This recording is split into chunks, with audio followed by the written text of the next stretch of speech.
Hello everybody, my name is Fernando. I'm PhD student at Federal University of Pernambuco in Brazil, and I'm going to present our research entitled What Evidence We Would Miss If We Did Not Use Grey Literature.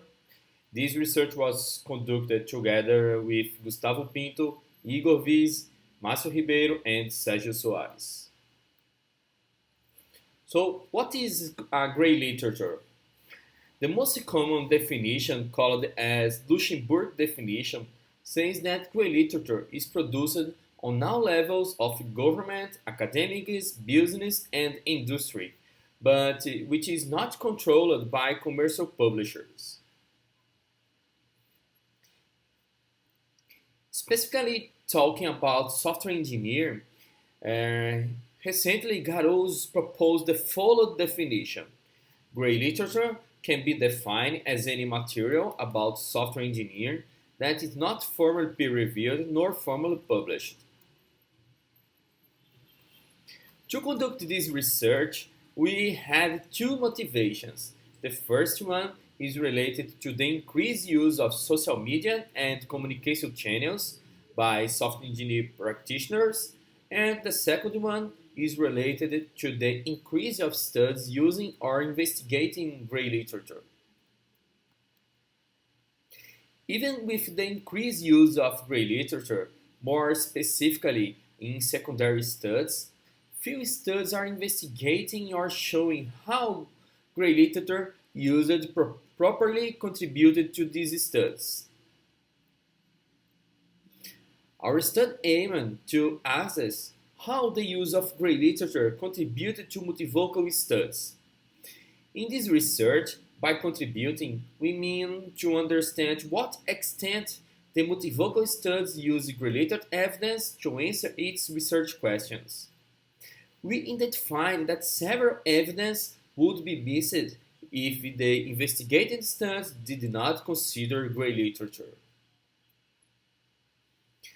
To achieve our goal, we employed a tutor study to find potential multivocal studies in software engineering. Now I'm going to present our finds. In the first research question, we intend to investigate how complex is to employ grey literature in multivocal studies. Here we have 9 studies included, with the total of grey literature included as a primary source. We identified that some studies in which grey literature source represent more than half of the primary source included. We also identified that most of research questions were answered using grey literature together with traditional literature. What caught our attention to this question were the research questions answered exclusively using grey literature source. Now, I'm going to show what some studies would miss if they did not consider grey literature. The first study investigated the relevance of software engineering research. The authors of this study concluded that both traditional literature and grey literature as well shared the similar opinions. It's important to highlight that all of these sources were retrieved from academia.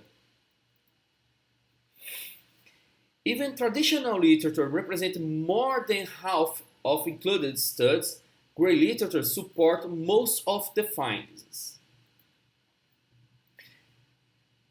This study investigated how to manage risks in DevOps environment.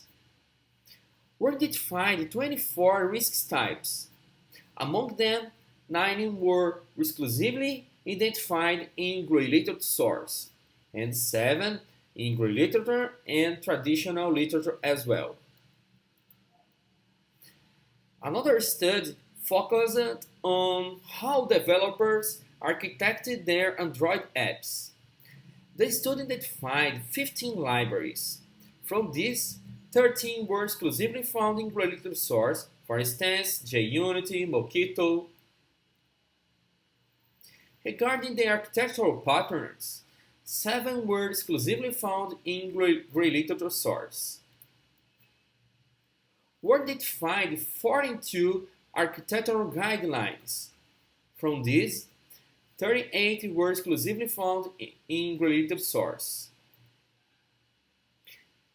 In this study was investigated the holacracy in software engineering. Interesting to note that 2 out of 3 research questions were answered using exclusively Gray literature source. These research questions are related to definitions and benefits of holacracy.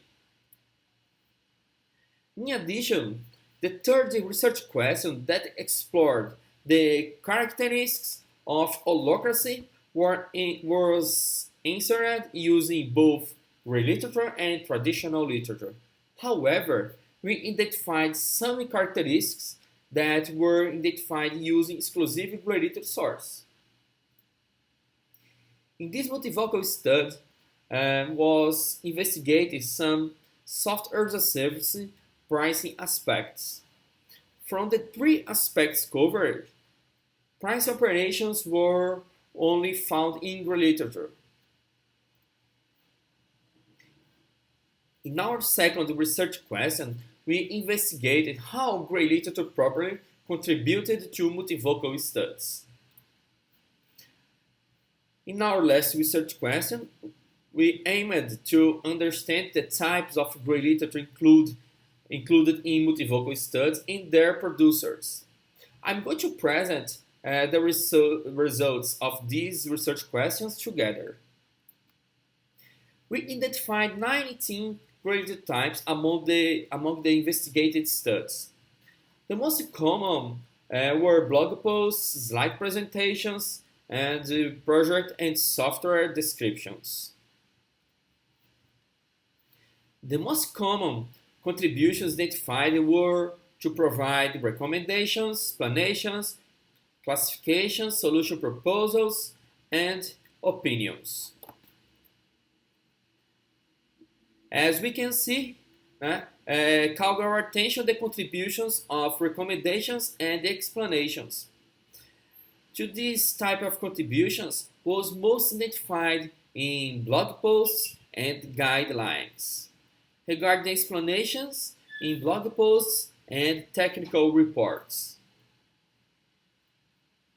Regarding the opinions, blog posts were the most common related type providing this contribution.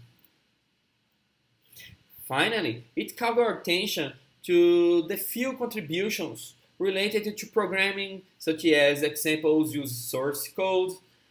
We expected a few numbers of empirical contributions because, as we have known, that academics do not produce the measure of Gray literature. Talking about the producers, here we have how each type of producer contributed to each Gray literature type. As expected, practitioners, consultants, companies to vendors produced more than 75% of the Gray literature source. Well, by conducting this research, we identified some challenges.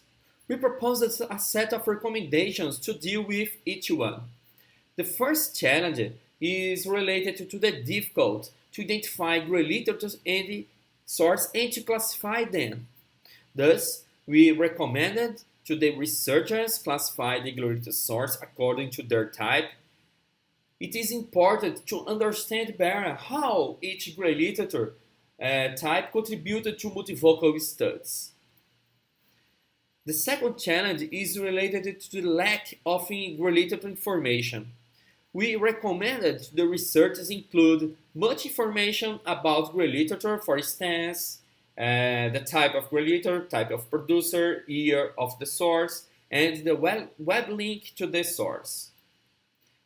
The last challenge is related to the difficulty of identifying and classifying Gray literature contributions.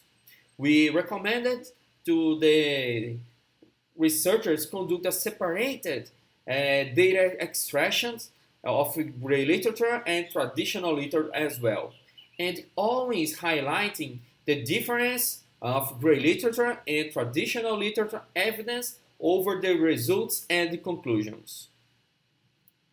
So that's it. Thank you.